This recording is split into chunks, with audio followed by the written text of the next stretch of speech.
Verið velkomin í bókaspjall við Rauðaborðið með Vigdísi Grímsdóttur. Ég heiti Oddný Eir og til okkar Vigdísar í dag komin mjög góður gestur, stór höfundurinn Kristín Helga Gunnarsdóttir sem líka kallið Dinna, og af tilviljun var hún með næstum því alla bækurnar sínar í lítilli íþróttatösku. Þannig að við báðum hann að koma bara með bækurnar svona til að minna hlustendur og áhorfendur á bara, já, hvaða höfundur þetta er. Og þú hefur nú oft verið kölluð einn helsti og já, virtasti barnabókahöfundur Íslands. En þú kallar þig svona sjálf frekar, þína bækur kallar þú frekar kannski fjölskyldusögur eða fjölskyldubækur, er það ekki? Eða? Jú, á að segja akkur. Já. Mér fannst sjálf er ég bara alin upp í fanginu á og afa sem sögðu mér endalaust sögur. Og svo satt maður undir borði og hleraði sögur hjá alls konar fólki í fjölskyldunni, sögur sem maður átti ekki að heyra og ýmislegt. Og svo finnst mér sagnaarfurinn okkar, hann er þannig að það er ekkert langt síðan að við vorum á söguloftinu eða í baðstofunni þar sem að kynslóðurnar sátu og voru bara að vinna sín verk og sögumadurinn sem gekk fram og tilbaka gólfið og sagði bæði tíðindi og tröllasögur og alls konar, hann þurfti að ná til þessa 5 ára sem að satt og hlustaði og þess 95 ára og allra á milli. Og mér finnst það einhvern veginn vera miklu áhugaverðari sögustund af því að sagan er alltaf bara samtal. Hún er samtal við þann sem að les eða hlustar. Og þegar þú talar þetta að þegar þú hvetur til þess að lesi fyrir börn, það gera allir almennilegi menn, og svo segir, og þegar maður er að lesa fyrir barnið og það er sofnað, þá heldur maður áfram að lesa. Það er skemmtilegast. Og hvað er maður gamall? Maður er að svæfa barn, maður getur verið amma eða afi eða eitthvað. Það er bók fyrir alla, þegar lesarinn heldur áfram að þeir er svo spenntur sjálf. Já. Bækurnar hafa nú verið kallað gleði, bomsur, bombur og leikritið sem hefur verið gerð eftir þeim, sem nú fleiri en eitt. Og þar eru það, en eru það? Það er alltaf kannski, já, mér finnst voða gaman að hafa húmor. Já. En líka þungan undirtón og mér finnst bækur, fjölskyldubækur, það er svo gaman aðeins þegar margir koma að sögunni og hver og einn tekur með sér mismundi hluti. Ég man sérstaklega eftir ég fór ég á leikritið Sitji Guðs englar, þetta Guðrún Helgadóttur. Og við vorum 4 kynslóð kvenna og hver einasta manneskja var að taka allt aðra hluti með sér út úr leiksýningunni og mismunandi eftir bara aldri. Mamma satt þarna og upplifði Hafnarfjörð þessa tíma þegar Guðrún er að alast upp þar og litla minnstakrýli tók bara alla brandarana og alla skemmtun og hláturinn og líka bara glímuna við lífið, Nú þekkja nú margir bækurnar Fíusól og hún er eiginlega, Fíusól er orðin eiginlega jafnfræg og ef ekki frægar en Lína Lásokkur þá nú eiginlega mikið sagt og orðin algjör erkitýpa og einhvern veginn er í bókunum þínum einmitt möguleikin á, eða kallar á samræðu, að því það eru svona ýmsar spurningar sem vakna, þannig að það er einhver grallaraskapur sem að samt býr til spurningar. Ertu meðvituð að gera þetta? Búa til eins og texta sem að býr til þessa samræða milli kynslóðanna?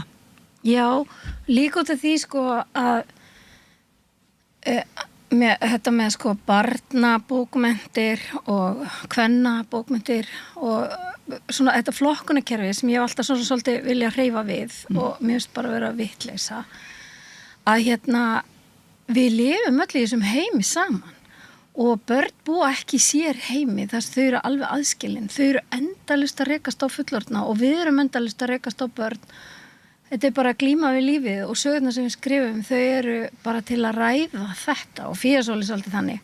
Hún bara til að ræða allt þetta vesen sem kemur upp á og það kemur svo mikið rugl upp á bara inn á venjulega heimili og það þarf að ræða það og allir aldurshópar koma einhvern veginn með sitt að því og úlingurinn á heimilinu og krakkaróan og foreldrarnir og þreytan og pirringurinn og gleðin og hamingjan og hundurinn og kötturinn, þetta bara lífið.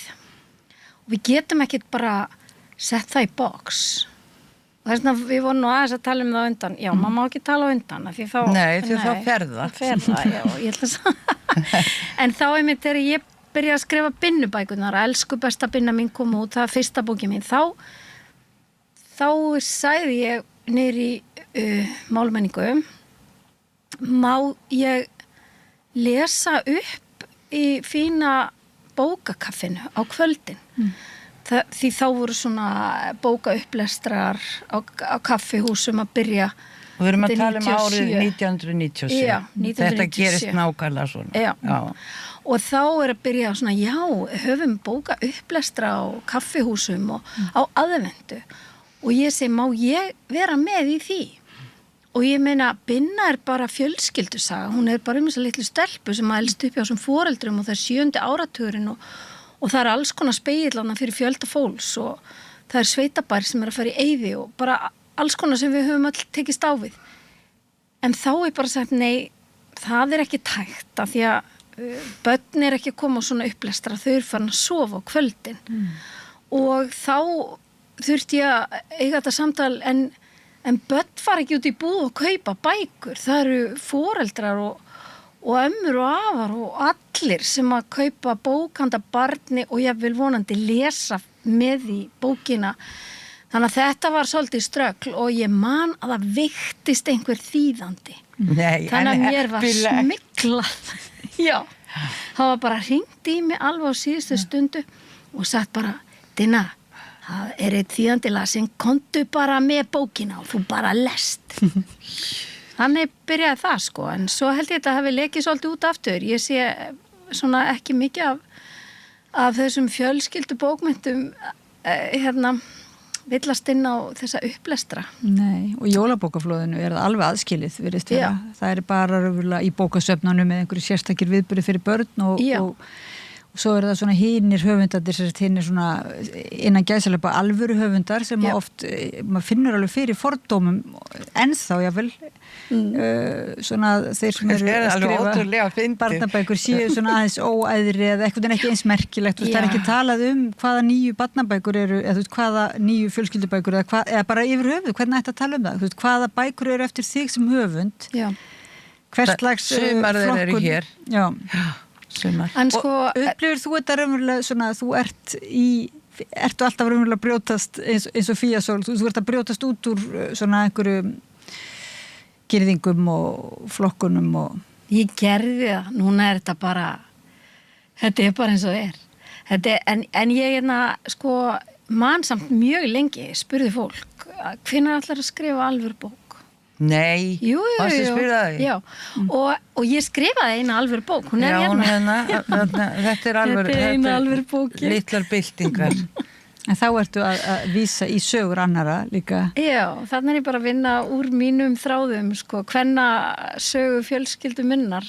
Þannig en sko, kannski svo bók sem ég þurfti að leggja mesta vinnu í rannsóknarvinnu. Það Vertu ósýnilegur. Hún bara hún sko ég þurfti bara að gerast aftur blaðamaður og leggjast bara, setja mig í þær stellingar að því fyrst, mér langaði svo allt þetta fólk sem að koma til okkar og við eigum að taka á móti og allt í einu sitja börnin okkar við hliðina á börnum í skólanum og hafa ekki hugmynd það hvers konar helviti og heim þessi börn búin að gangi í gegnum og enginn einhvern veginn spáir í það og það auðvitað ekki hægt að ræða einstaka tilvik þannig, en þá datt mér í hug ég skrifa bara ævisögu, einhvers sem að koma hingað og getur sagt mér söguna en svo fór ég það Ísmael. Já, En hann í raun og veru svo ákvæði bara allt inni þegar ég var búin að tala við Rauða krossin og allt þetta frábæra fólk sem vinnur þar og fá alls konar ráð og hjá vinnu mínu sem vann lengi með mér á Stöð 2 og Þóri Guðmundsssyni sem var að vinna mikið í hjálparstarfi þá rann allt inni fyrir mér ef ég fer að skrifa sögu einhvers þá ertu komið með alls konar girðingar það fjölskylda sem segir nei það má ekki segja þetta og höldum þessu nú fyrir utan og þetta var svona þannig ég hugsa með mér ég verð algjörlega að vinna heimavinna ná í allar sögurnar, allar sönnu sögurnar fréttirnar, raða þeim saman eins og kollás og það eina sem ég skálda persónurnar þannig að þetta var sko þetta er ekki alveg bók já. En þú gefur þér skáldaleyfi það eiginlega allar persónur eru skáldar en allt sem þau lenda í alveg nýri minnstu smáatriði hefur gerst Þannig og ferði með afanum og öll þessi leið og þetta svakalegt og ég heldur fólk gerir sér enga grein fyrir já, það mætti kannski lesa þessa bóka skildi þetta betur þegar það að agnúast út í fólk sem kemur frá stríðsfjáðan löndum hingað til okkar og vill helst bara núna heyrðist mér á einhverstað að segja í dag að menn vildu að hafa það eins og Trump sko að henda núna Úkraínu fólkin í burtu líka hér hvað ætlum við að gera hér já, ég meina hvað er þetta? Er þetta það sama eins og þegar þeim tókst fyrr á öldum að sanna að svertingjar eða svart fólk hefði sko minna sársaukaskinn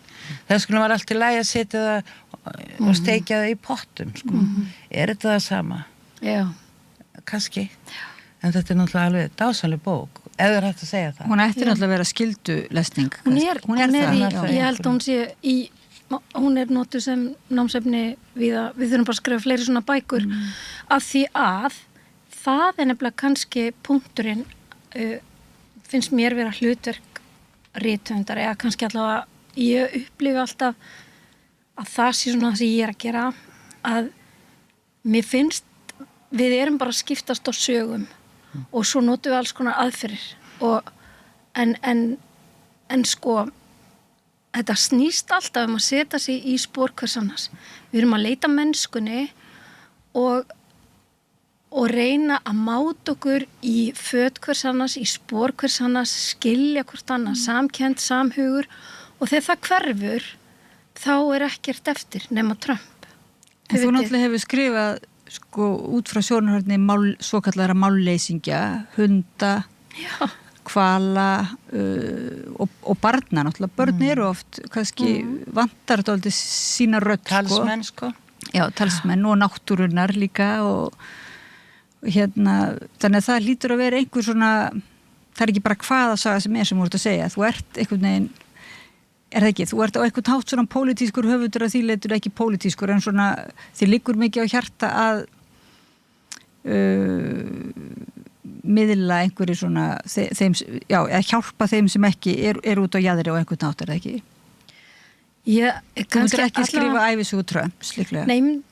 Nei, en jú, mögulega sko, og var það ekki Hemingway sem sagði aldrei hata og fyrirlíta þinn versta karakter þú verður alltaf að skilja hann og hvað hann kemur sko og og skilja hvað veldur ílskunni en ég held að kannski bara ef maður svona rauði þráðurinn í því sem að við erum held ég öll að fást við ég alltaf að setja okkur í spor að máta spor hvers annars og skoða hvort annað að því leiðum við missum það þá erum við búin að missa samtalið þannig og það á sér engin aldurstakmörk og þetta ef við erum að því þá erum við náttúrulega svolítið að glíma við lítilmagnan jaðarfólkið jaðarverurnar þannig að kannski það svona rauði þráður ef það er hægt að finna í stuttum máli einhvern rauðan þráð sko. Mér finnst þessa bækur náttúrulega fjalla bara allt og allt sem er inn í mér allavega og þú talar mennskuna og þú veist að setja sig í spor annara það virðist vera dvínandi í samfélagi krakka á Íslandi það var ekki mikið rætt, það var bara rætt að þau væri svo illa læs og sérstaklega talaði drengi, ég held að það sé nú bara öfug rómantík sko, þetta líka á stelpunar, það eru líka eiga svolítið langt í land með að skilja texta, sumar. Já. En það sem var mest sláandi við þetta PISA-dæmi, sko, það var auðvitað að menn hafi ekki áhuga á að setja sig lengur í spor annar og þess vegna gengur það illa að laga skólakerfið, að gera alla þessar hluti sem við þurfum að gera við fólki sem við höfum boðið að koma hingað og hefur komið hingað af því að þarf að koma hingað, af því það er nóg pláss hérna. Fæstir vilja vera hérna. Svo halda með það að flestir vilja alltaf vera heimi á sér. Já. En svo náttúrulega það ekki bara einmitt flóttafólk, það nú bara þegar fólk fer á milli skóla eða kemur utan á landi og allar þessar spurningar, þessi svona eins og þú segir, þessar svona mannlegu spurningar sem að mér finnst ásaldið vandræði með eins og ég hef stundur nefnt, þetta orð mannlega því að þú ert líka að tala um hunda og við erum að tala um þetta bara samúðarfulla, er það ekki, sjónarhorn, bara gleyma ekki því. En maður aðspyrja að því út að tala um samræðina, sko. Í bókmenntaheiminum íslenska, sem þú ert búin að vera í, hvernig kemur fyrsta bókin út? 97, já. Hvað er það mörg ár? Ég get ekki rekna. Það er sko 25. 25 ár? Nei, 25 núna. Já. 97, við getum bara... Já, 28 ár. Já, 28 ár, samkvæmt, þú veist, þessum útreikningi. Og hvað marga bækur vel yfir 30, nálgast 40, þetta er svakalega flott. Og þú hefur vonandi verið í sko samræð framtíð barna, bókmennta og mikilvægi lesturs og eitthvað svo leiðis, skipulöðum málstofum og þannig, en hefur oft verið í svona tekið þátt í viðburðum með samræðu bara þar sem þú ert að ræða við innan svega alvöru höfunda, þess að skrifa ekki barnabækur þá, bara sjónarhorn og nálgun þína og þannig. Eða er þetta eiginlega alltaf bara aðskilið? Þetta er aðskilið. Mér finnst, ég meina, barnabókuhöfundar eru bara með sitt sér félag og þessi flokkunarkerfi hafa svona svolítið bara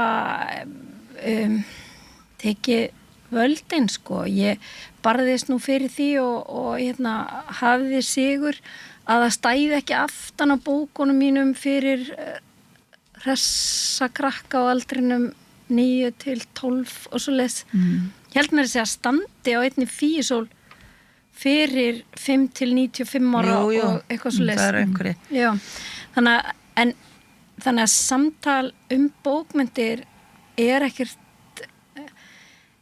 barnabókahöfundum svo kölluðum er ekki boði, held ég svolítið, ekki mikið að því borði svona almennt. Ég held að þetta sé svona meira bara hópur sem er að dæla inn í skólakerfið og það er svo sem ekkert verið að diskutera af einhverju viti háflegt innihald og aðstæður og breytingar og þróun og þroskaferðalag þessara fjölskyldubókmynda. Ég bara heyri það ekki, sko.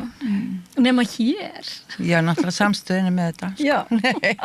En þú varst nú formaður rithöfundasambandsins og varst í stjórn og varst nú að berjast fyrir, er það ekki, ýmsu getur þú svona nefnt, hvað er það helst svona sem að þér finnst megi betur fara í okkar bara bókmennta heimi? Dálítið stór spurning, kannski. Búða stór en alltaf leið. Reisa stór. Ég veit að það er ekkert vinsælt að vera að tala dvínandi bóklestur og allt það. Við reynum bara að tala upp eins og við getum. En hins vegar er það alveg staðreind og það finna það allir. Og ég stundu velti fyrir mér, ég byrjaði að skrifa, ég held að árið sem ég skrifa fyrstu bókina hafi Sossa Sólskinsbarn, þetta er Magnur frá Kleifum, komið út. Þannig að þetta er langur tími og ég er búin að sjá svo mikla breytingar. Ég er búin að sjá breytingar frá því að fleiri höfundar sem skrifuðu fyrir börn voru bara að moka út bækur seldust bara börn lásu bækur. Nú hef ég á tilfinningunni að kannski mjög mörg börn lesi mögulega sér til skemmtunar 1-2 bækur á ári. Ég hef bara, fyrir utan þá það sem við lesi í skólanum, því að okkar dásamlega skólakerfi heldur sem betur fer mjög víða bókum að börnum, en ég hef þessa tilfinningu og þá þurfum við að ræða það hvernig við eflum það. Ég held að þurfi bara neyðar áætlun, ég held að þurfi stjórnstöð barnabóka, almannavarna, ég held að þurfi þríeyki í þetta, því að við verðum að halda áfram að skiptast og sögum og eins og vitið þú ert að segja að þessi samkennd sem ég lega að tala um empathy, hvað eigum við fallegra orð yfir Samlíðan, sagði nú einhver. Já, samlíðan. Það var eitthvað hérna. Samlíðan versus samkennd, svona, já. Já, og ég held að við Setjum bara í spor annara. Já, Setjum okkur í spor setja annara. í spor annara og kunna það bara og hlustun. Allt þetta er svolítið á hverfandakveli og ég held að sé einmitt út af því að athyglisvíddin okkar, hún styttist alltaf, allt í fyrirsögnum og klippum. Þannig að ég veit ekki, það er allavega ekki nóg að gert eins og og til dæmis ég held að bókasöfnin, skólabókasöfnin, þegar að við snjallvættumst og tölvurnar gerðu innreið og allt bara einhvern veginn breyttist mjög hratt og samfélagsmiðlarnir tóku yfir bara hausana á fólki og svona, það hugsa með mér, ok, þarna tækifæri fyrir skólabókasöfnin til þess að stækka hlutverki sitt og vera svona risa upplýsingamiðjur með bara öllum þeim tækni öngum sem til eru. En það öfuga gerðist að þau minnkuðu og dróst saman. Fjárútláti minnkuðu. Já, og við voru þau bara beinlinnis lögð niður. Þannig að ég held að við þurfum að hugsa þetta allt upp og nýtt. Þau voru hugsuð upphaflega sem miðja skólastarfsins. Já, bókasafni í nýrri skólabyggingu átti bókasafni verið miðjunni. Þangað runnu allir í gegn og þar stoppuðu menn og settist niður og fengur sér bók að lesa. Þetta ennþá svona á mörgum stöðum í útlöndum. En við þurfum bara að halda þessu, taka þetta upp aftur og rækta þetta og síðan hendum við í framtíðarlandinu. Þá hendum við þessu flokkunarkerfi. Því hvaða arkitekt sem að þið myndir hitta á götu og segja, hvernig gekk þér að byggja þetta hús? Ég gekk nú vel, ég byrjaði á 3. hæðinni, segir arkitektin. Hann gæti ekki sagt þetta. Það þarf að styrkja grunninn og grunnurinn í bókum sem krakkar hafa gaman að lesa og hinni líka. Og til þess að það verði gert almennilega þarf að sýna þessum bókum og þeim sem rækta það sem skiptir mestu máli, jarðveginn, virðingu, það engin vandi. Sjáðu bara, það engin vandi. En svo það líka þetta með bara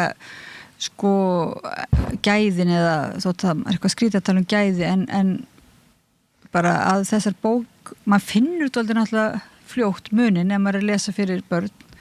Hvenær þetta eru bækur sem eru svona bara ágætis bækur svona en einhvern veginn leiðinlegar eða svona einmitt maður hvað gerist með leiðilega bækur?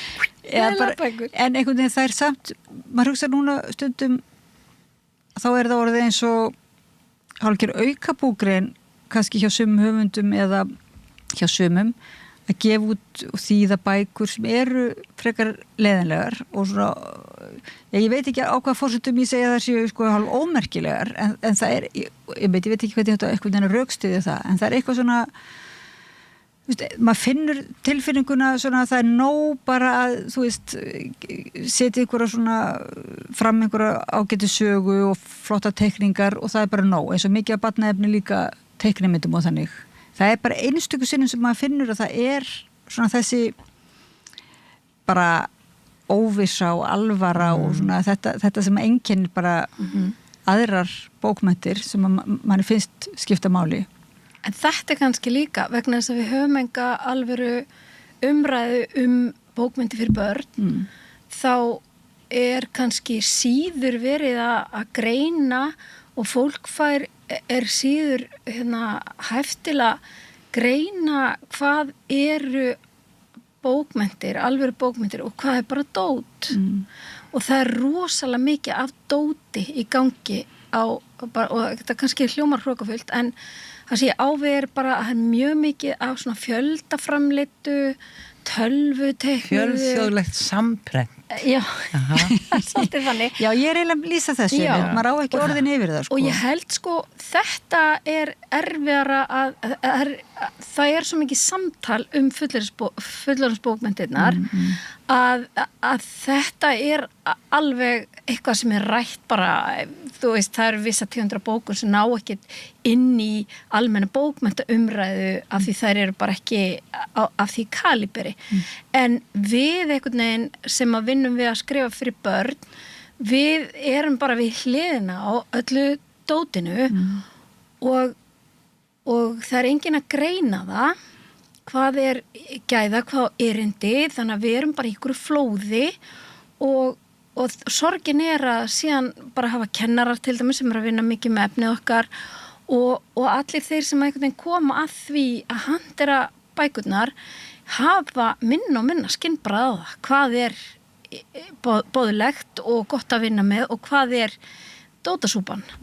Og akkur heldur það það bara kannski að þau hafa ekki tíma til að það mikið álag, hafa ekki tíma til að lesa það í gegn og já, ég bara lítið samtal, þú veist. Já, ekki það ekki. Jú, rosalega lítið samtal bækur fyrir börn og allt sett í sömu hilluna. Mína bækur til dæmis ekki til sölu í Hagkaup.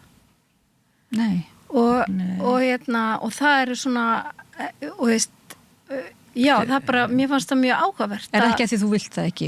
Alls ekki, nei, ég var bara alveg til í það, en þar það ekki. Og ég hef gert endalausar athugasemdir við það. Og það bara því að dóti svo mikið sem kemur að inn og það enginn sem einhvern veginn að gæða velja. Þú lýsir þessu skemmtilega, með bókabúður. Þú ferð til Írlands, það ekki? Já. Og það bara bækur, það ekkert annað. Það ekki neitt lundi eða snýtubréf eða klóspapir eða neitt innanum og kjöt. Í Galway, nei, og svo fallið bókabúð. Og við eigum ekki svona. Nei. Þetta búið hér. Við erum svo mikið bókmennt og þjóð að við þurfum alltaf að tróða lunda á milli allra blaðsíður. Já. En hverju ekki? Jú, markaðurinn ræður, en vill markaðurinn alltaf þess að lunda. Vill hann alltaf fá lærisneið. Lund og lærisneið. Já. Þegar maður les kannski einhvern höfund og líkar við, þá langar maður svolítið til að fara í bókabúð og finna fleiri bækur til dæmis. Þetta getur maður að fara að bókasafn. En það oft gaman, en það svo lítið úrval í þessum bókabúðum hér. Það helst að fara bara í bókabúð Braga eða eitthvað svo leiðis. Já, fórbóka. En þessar hina bókabúður eru bara fornar eitthvað svona. Þeir gangast inn á það að þú verður að hafa eitthvað til að selja örugglega. Já. Akkurju? Treystu bókin. Já, treystu bókinni. Og þessi bókabúð þarna í Galway á Írlandi, hún svo falleg og þeir reka bókaklúbba og með leshópa í öllum hornum. Já, og fyrir allan aldur. Já, og það ekkert svona yfirhannað og við höfum ekki hillupláss, það bara úir og gróir og svo eru bara miðar hér og þar svona bækur og ég sagði, takið bara allt inn. Ó nei, þau eru með stórt vöruhús fyrir utan bæinn og að handvelja hverja einustu bók, það komast ekki allir, að dótabækurnar ekki þarna. Það eru bara góðar bækur. En getur verið að við viljum ekki tala þessa dótabækur á ótta einmitt við að þá verði bara svo lítið úrval að því það alltaf talað þessa vöntun á lesefni fyrir ungt fólk eða það á ótta við að vera hrokafullur? Já, ég held þessi freka það. Já, og út í heimurinn náttúrulega bara alveg mökkfullur af stórkostlegum bókmyndum fyrir börn, við erum kannski ekki að þýða allt. Við mættum alveg vera duglegir að því líka. Og eins bara, ég held munið þegar, ég maður því ég var lítil, aðgangurinn sem maður hafði að þýddum barnabókum. Og já, ég held, ég veit svo sem ekki hvort það hefur aukist eða minkað, en ég held að ekkert aukist. Og Nei, til dæmis það held ég ekki. Nema kannski fyrir yngstu með flestu myndunum og smá texta kannski. Það hefur kannski aukist. Sem haldast í hendur kannski við einhverja teiknimyndir. Já, og líka svo getur farað með í bað, það er öðruvísi. Það er gott að fara með bækur í bað, það er með að blotna. Það væri samt gaman að fá fullorðinsbækur sem má fara með í bað. Auðvitað, akkur ekki. Þú gefur út svona barnabækur og kallar þær fjölskyldubækur og er það pælið í, já, og eru fjölskyldubækur og svo ferðu þessa spurningu akkur þú ætlar ekki að þú gefur út alvöru bækur en þú hefur bara ákveðið að þetta er þín misjón og hvernig hefur þér ferið nú er þetta svolítið langur tími getur þú svona sagt okkur bara frá þínum hvernig þú varst þegar þú varst að byrja og hugmyndirnar varstu með einhverju hugmynd sjálfa þig sem höfund Nei, ekki nei og ég vissi ekkert hvað, ég var ekki á neinni misjón ég vissi ekkert hvað ég var að fara að gera ég gekk með 3. barnið og klemdist taug í rassinum á mér, ég mátti ekki hreyfa mig og þá ákvað ég bara að skrifa æsku minningar mínar frá ég var lítið stelpa í Garðarhreppi og þess vegna skrifaði ég elsku besta Benjamin og ég var alveg að deyja úr leiðindum upp á Stöð 2, ég var búin að vera þar í 10 ár og mér fannst ég vera farin að moka skurði og það var svona Groundhog Day alltaf á hverjum degi þar þannig að mér fannst þetta algjört frelsi þegar ég bara satt þarna og það kom enginn í heimsókn þetta var sumar og allir út á landi og þú með rassin á þér með rassin, lá bara út og rosa gott verður og ég með svona hvað heita, ritþjálfi voru svona eitthvað lítið lapparöð ég skrifaði hana á ritþjálfa og svo að Ganni prentaði hann út og fór með hana og hitt hana heiti hana Hermóðsdóttur hún var þá ritstjóri hjá Málumenningu og hún ringdi bara í mig og sagði ég er sem að gefa þetta út ég vissi ekki hvert ég ætlaði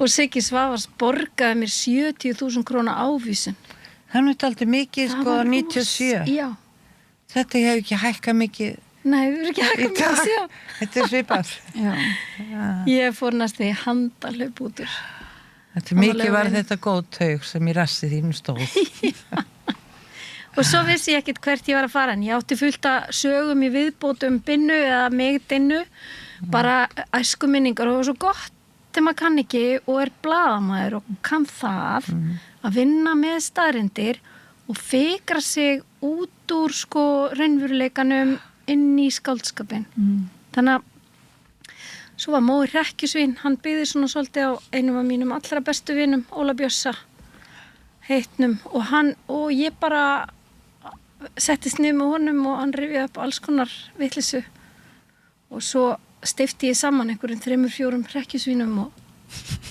þá er ég bara lögast að lega en hvað er margar? 3 eða 4 móar? Nei, það er bara þessi en þetta er mjög áhugavert þessi kom út sko 2000 og hún er í svona letri ég veit ekki hvað þetta eru margir punktar ég má það ekki, 9, 10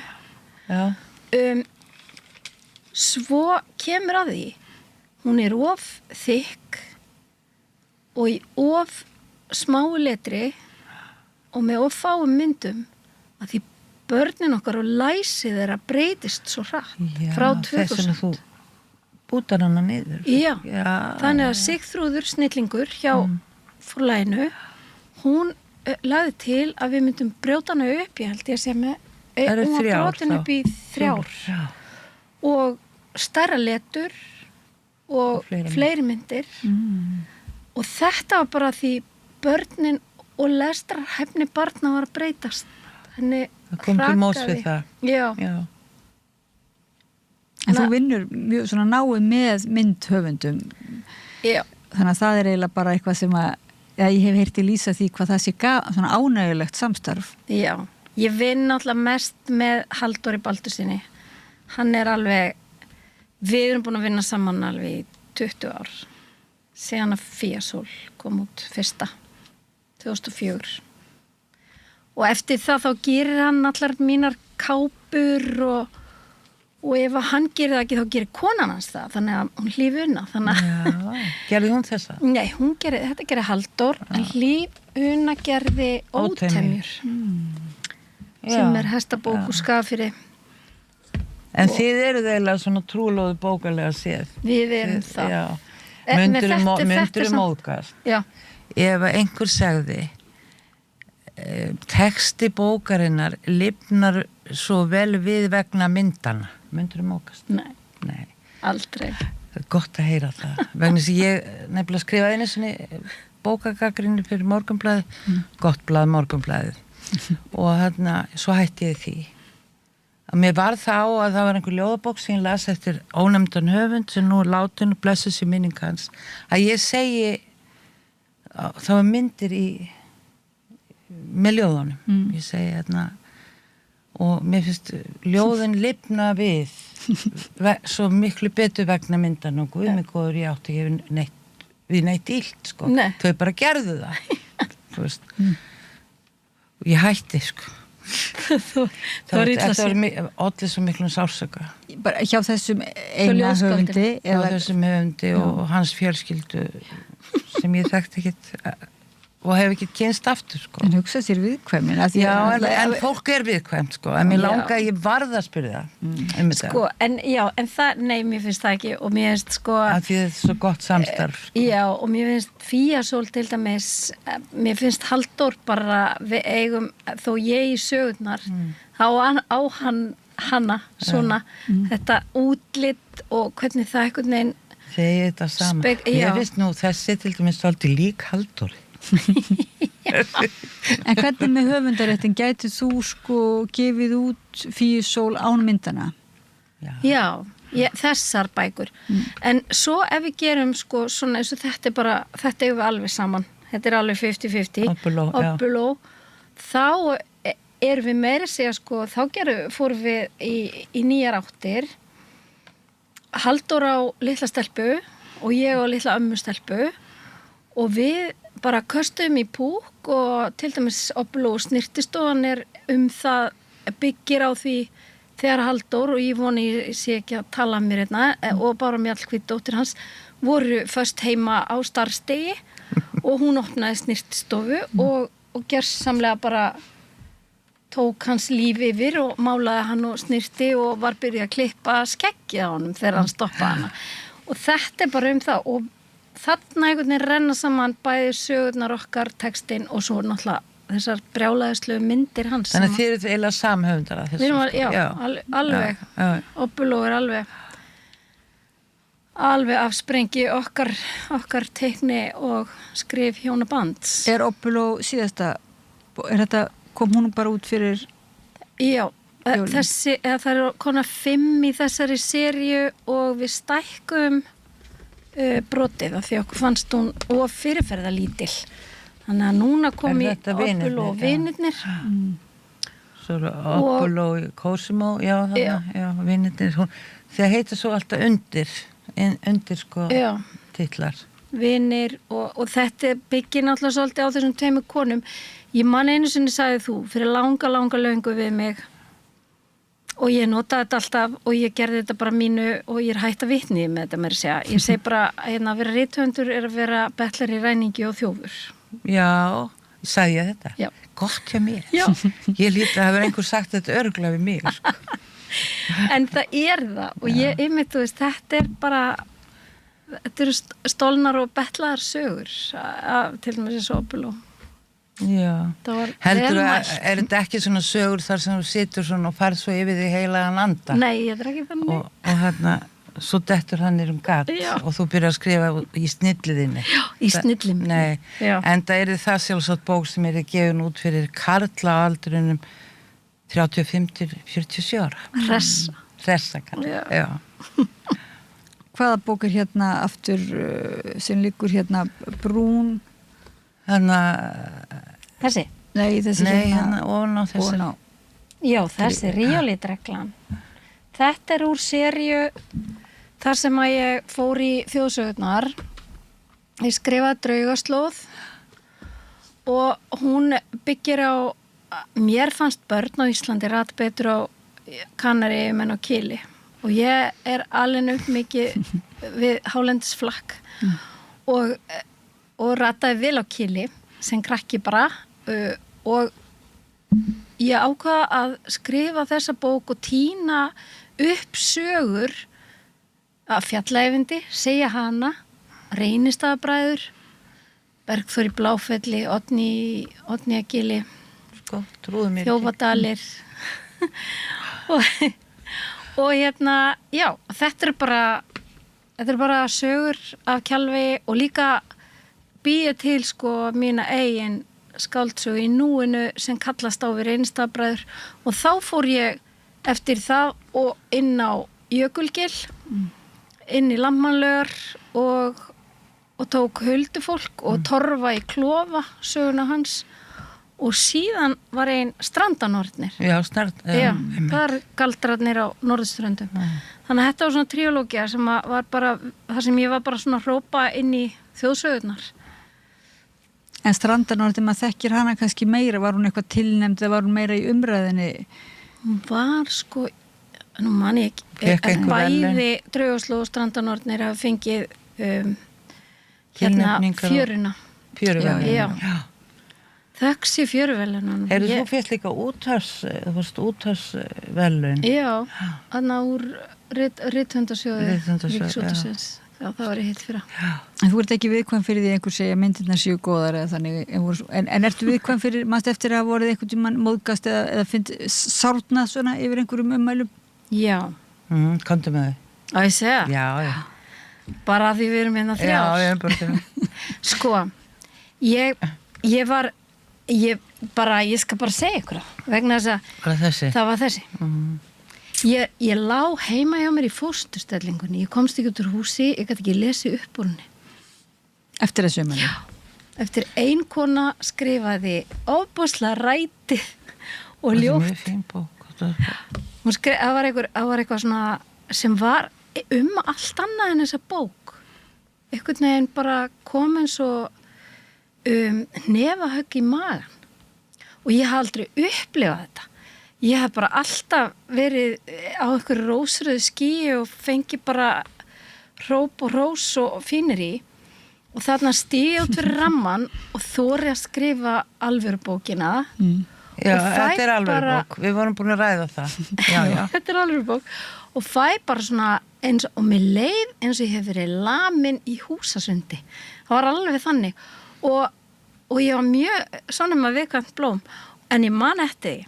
Varst ekki bara reið líka? Nei, ég var svo sjokk ég var bara sem ég lendi líkamsárás ég sver ykkur en ein sko vinkona mín sem er náttúrulega bara snillingur Yrsa Sigurðardóttir hún ringdi í mig hún hefur nú prófað ýmislegt. Já, hún ringdi bara og sagði nennirðu bara standi í lappirnar og þetta verður ekkert með þig að gera þessi kona, henni bara líður eitthvað illa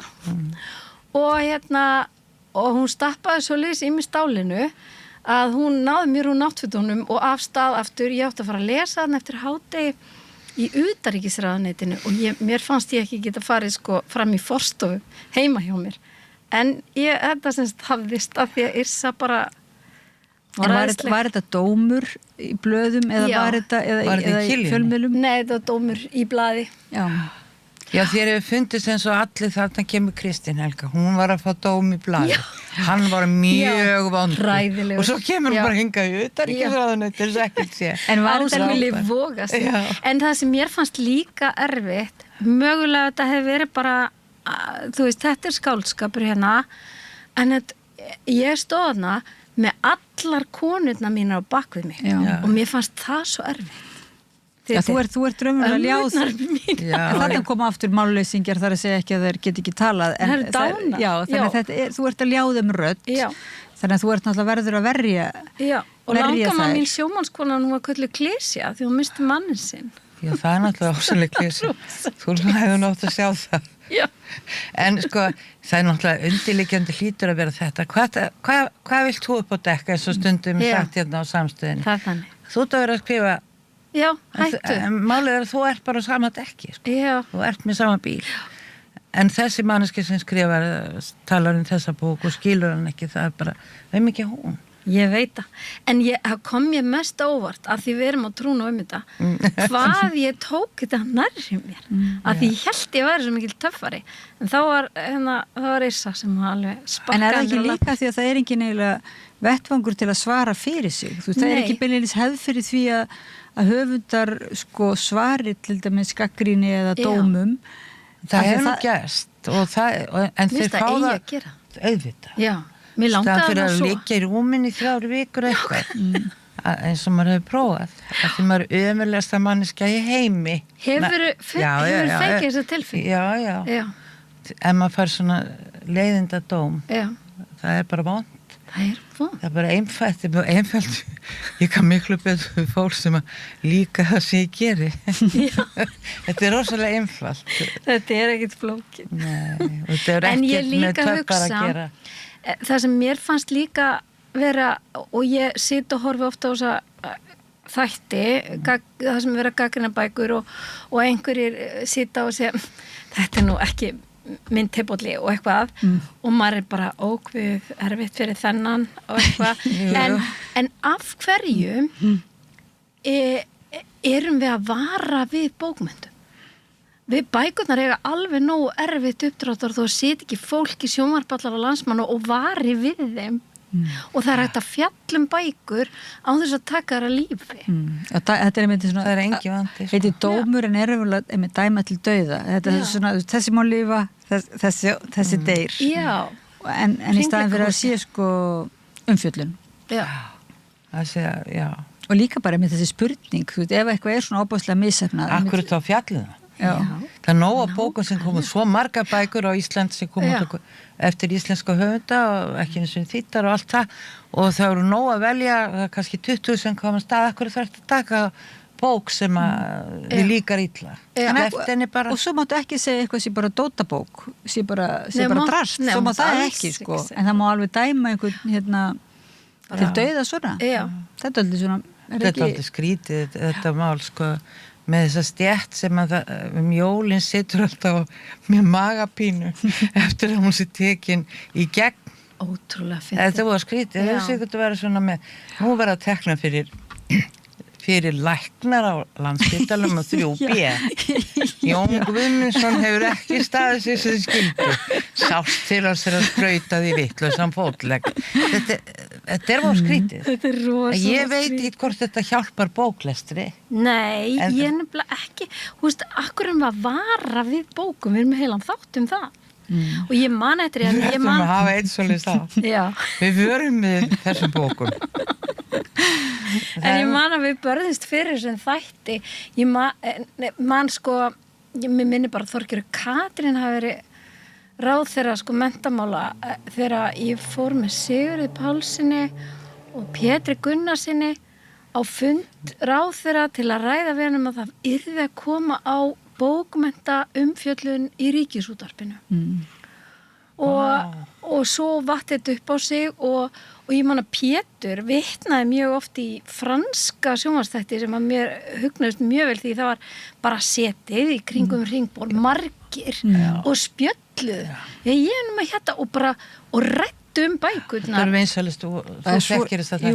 Jú, mér langar einmitt svo til þess að þetta er alveg ótrúlega skemmtilegt form. Og þetta var svona það sem að við vorum að hugsa hjá Rithöfundasambandinu en fengum þessa raðmorðingja sem sita. En þetta má segja fyrst þegar Páll Baldvin og Kolbrún voru þetta byrjaði, þá var náttúrulega rosalega mikil umræða og þá, mér fannst einhvern veginn, ég man það svo sem ekki alveg, en mér leiði svona eins og það væri ekki bara þessi dómar, heldur var líka heilmikil bara svona umræða og debatt þeirra á milli allra og svona sem var svo spennandi. Það var svo skemmtilegt. Já, það er alveg rétt. Þannig að svo einhvern veginn þróaðist og svo, það var alltaf samt svona dómur líka sko, eða álit, en svo kannski getur verið að við þróast yfir í að vera meira svona þessar hauskúpur og stjörnur og einhvernegjöf. Já, og svona henda bók frá sér og segja mér hugnast þetta ekki.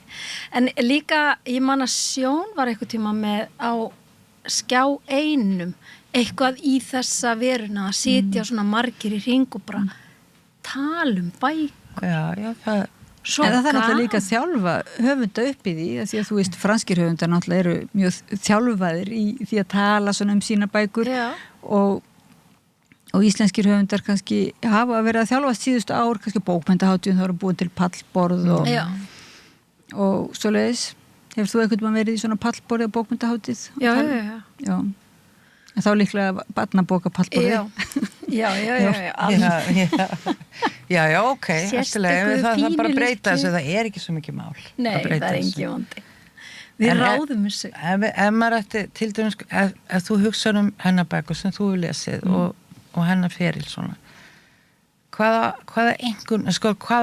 orð myndur þú nota? Ég kalla einhvern, það er bara sakfyllingu eða eitthvað. Þú veist, hvaða orð myndur þú nota yfir hennar, ef þú getur fyndið eitt orð?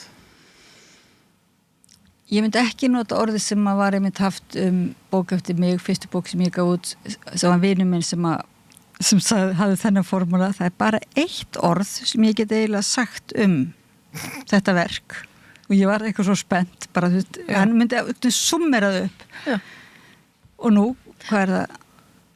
Það er orðið mishefnað. Sagði vinuðin. Já, og mér fannst þetta svo fyndið, ég get eitthvað ennþá að því á einhver leiti er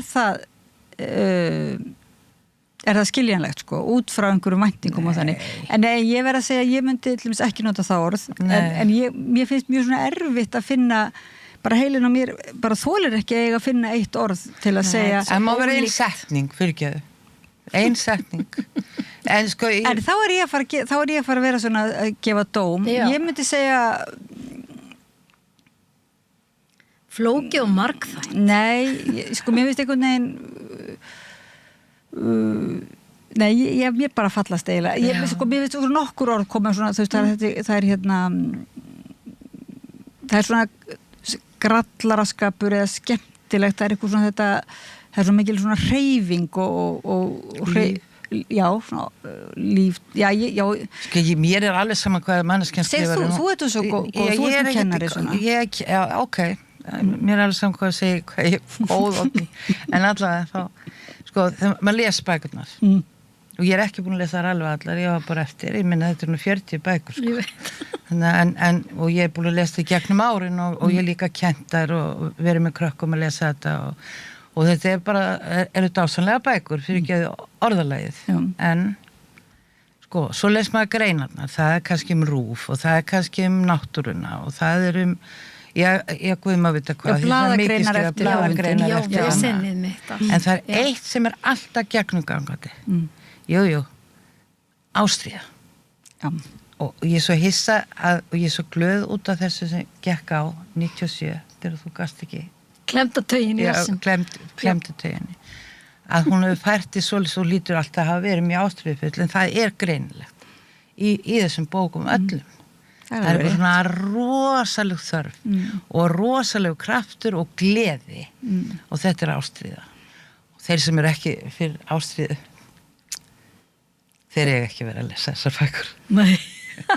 En ef þeir eru ástríðufull, lesi þessar bækur. Þeir verði bara ennþá ástríðufullir. En svona nú stundum sagt að konur verði að hjálpa stað við að kynna bækur hver annar að því að til dæmis þú segir söguna af sjálfri þér að þú hefur byrjað, þið hefur ekkert langallega verið höfundur, þú hefur bara verið þetta með barn á brjósti, með klemda rasthög, þetta er náttúrulega mjög svona raunveruleg saga, en ég þetta er ekki... Ég langaði alveg að vera höfundur, en ég var ekkert með að móta sko hvernig höfundur ég væri, sko. Ég var bara blaðamaður að bauka við þetta, að það meðast þetta spennandi. En þú segir ekki sjálfið mitt, bara að ég hef mikla ástríðu fyrir þessu og hérna, það er bara okkar að finna það út þegar við lesum. Ég var búin að skrifa 4 bækur þegar að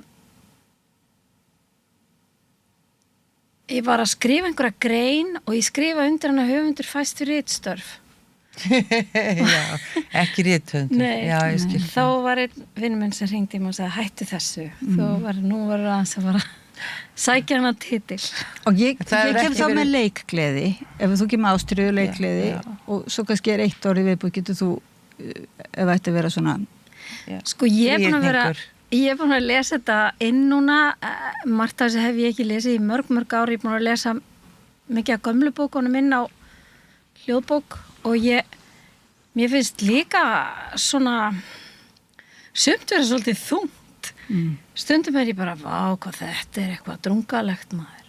Mér finnst til dæmis þegar þú fjallar dauðan, alveg æðiskengið. Það er eitthvað þung tilfinning, sko. Og hún kvelur ekki. Hún er raunsæ, er það? Getur verið. En þetta svona alvöru, bara, þú veist, þetta bara tilfinninga... Já, þú veist, eins og í Kríólítreglunni, Móna sem á heim í myrkrahúsinu, mammenar er bara drikkveld og fer ekki fram úr rúminu og hún býður engum inn til þeirra og ég sagði bara, hvað?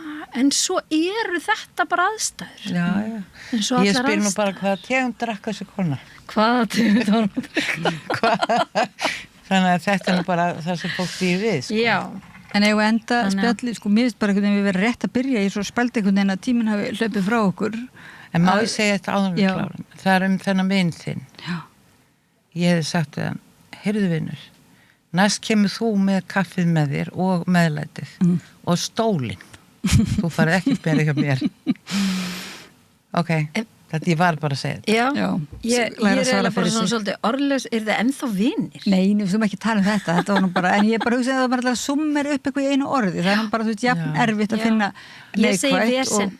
Það er rosalega mikið vesen. Vesen, leikgleði, ástríða. Þetta sem þú tala þetta mennska sjónarhorn eða svona þetta alvöru, það er svona, hvað orð getur við nota annað en kærleik, það er svona þetta bara... Er ekki kærleikur bara fallit orð? Jú, en þetta bara, vesen í því að vera manneskja, þetta bara... Ég með svona 3 orð sem eru leiðarstef og ég var myndi í smiðju að tala við krakka í ritsmiðju í Stígsólmi það. Kærleikur, umbröðlindi og víðsýni. Maður dregur svo langt á því. Já, ok. Þetta er nú ansi flott. Og þarna hefur höfundurinn lýst sér sjálfur og við þökkum fyrir. Ég veit ekki hvort ég næ þessu, en þetta er markmið. Já. Það er, já. Þessu getur við bætt þannig nokkurum orðum við. Við verðum að hætta núna við rauðaborðið.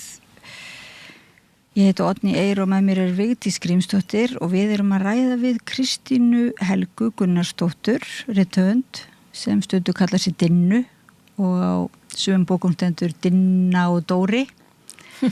Og fyrir þá sem að hlusta okkur í útvarpi þá eiginlega fóru þau að misvið sko að því hún var að koma frá því að hitta krakka þá var hún með íþróttatösku cirka 40 bækur eftir sjálfa sig en ef við kannski, ég að kveðja en viltu segja okkur samt hvað þú átt að skrifa núna? Nei, ég þóra það ekki. Nei, þú þóra ekki, ok. Ég heldur að fara í náttúrun úr því. Já. Heldur það alveg? Ég svo hrætt það. Ég er búin að skrifa það mjög lengi. Það er Obbuló og gjafirnar kemur pottjett og svo er ein lítil novella fyrir úlinga. Spennandi. Ef ég á markaðsetja hana fyrir sérstakann aldurshóp. Já. Novella fjölskyldubók. Já. Og við hvetjum auðvitað hlustendur og áhorfendur til þess að fara á næsta bókasafn og út í einhverja bókabúð ef að menn finna bókabúð sem að selur eitthvað af bókum eftir Kristínu Helgu og byrja að lesa fyrir fjölskylduna. Ég þakka líka Pétri Fjellsti fyrir að vera með okkur og varpa samræðinu yfir til ykkar og ykkur þakka ég fyrir hlustununa og við sjáumst aftur eftir viku í bókaspjalli. Takk. Samstöðin er í eigu hlustenda, áhorfenda og lesenda.